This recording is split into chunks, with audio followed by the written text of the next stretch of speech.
Hi friends, welcome to NS hand embroidery. ఇంకో అందమైన blouse design ఏ విధంగా చేయాలో చూపిస్తాను. ఆల్రెడీ స్టిచ్ చేసిన బ్లౌజ్ని 12 ఇంచ్ వుడెన్ ఫ్రేమ్కి ఫిట్ చేశాను. ఒక 1 ఇంచ్ డిస్టెన్స్లో నేను ఫ్యాబ్రిక్ గ్లూ పెట్టి దీని మీద 4 mm రౌండ్ క్లిప్ స్టోన్స్ని స్టిక్ చేస్తున్నాను.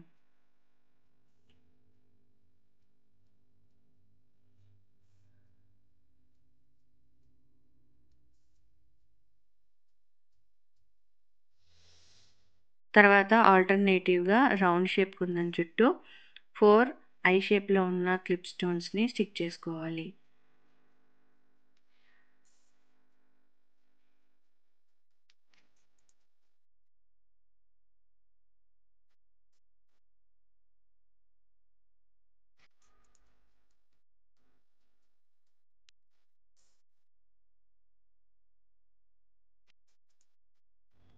తర్వాత రౌండ్ షేప్ మీద కూడా 3 టైమ్స్ ఈ ఐ షేప్ క్లిప్ స్టోన్స్ని స్టిక్ చేసుకోవాలి. మరీ క్లోజప్ కాకుండా కొంచెం గ్యాప్ ఇచ్చి మనం ఈ 3 క్లిప్ స్టోన్స్ని స్టిక్ చేసుకోవాలి.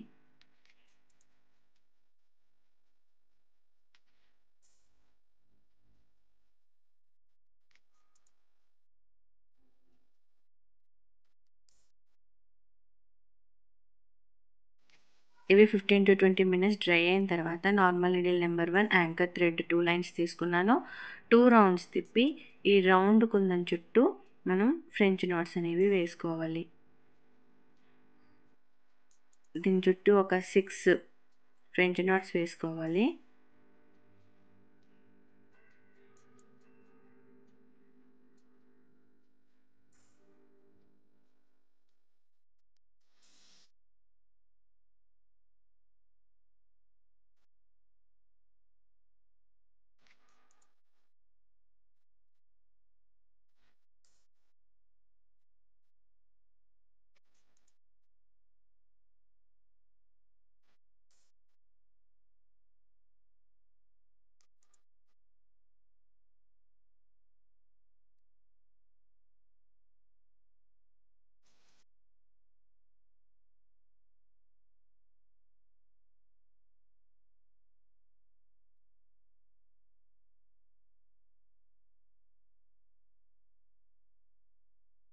ఇలా కుందన్ చుట్టూ మనకి ఈ విధంగా ఫ్రెంచ్ నాట్స్ వేసేసుకున్న తర్వాత ఇక్కడ ఐ షేప్ క్లిప్ స్టోన్స్కి మధ్యలో long French knot with 3 mm జమ్కి లాంగ్ ఫ్రెంచ్ నాట్ వేసి కిందకి దింపేటప్పుడు 3 mm జమ్కి పెట్టి కిందకి దింపాలి.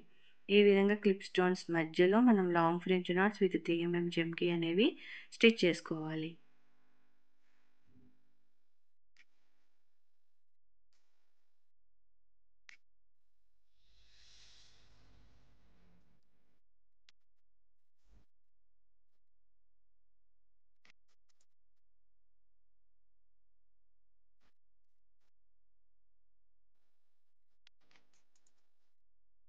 ఇలా మొత్తం మనం నెక్ చుట్టూ స్టిచ్ చేసేసుకున్న తర్వాత ఒక 1.5 ఇంచ్ లెంత్లో నేను నార్మల్ నీడిల్ నెంబర్ 11 తీసుకున్నాను.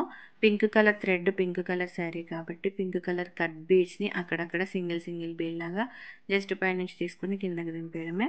అయితే మనకు నెక్ నుంచి ఒక 1.5 ఇంచ్ లేదా 1 ఇంచ్ గ్యాప్ వచ్చేంత వరకు మనం ఈ విధంగా కట్ బీడ్స్ని స్టిచ్ చేసుకోవాలి.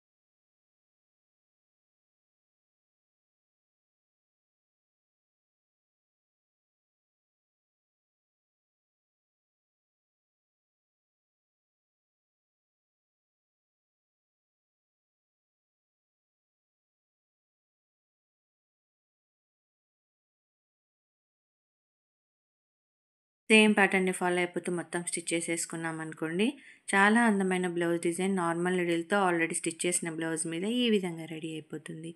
మీకు ఈ వీడియో నచ్చితే లైక్ చేయండి, షేర్ చేయండి, ఛానల్ని సబ్స్క్రైబ్ చేసుకుని బెల్ సింబల్ తప్పకుండా క్లిక్ చేయండి. Thank you for watching friends.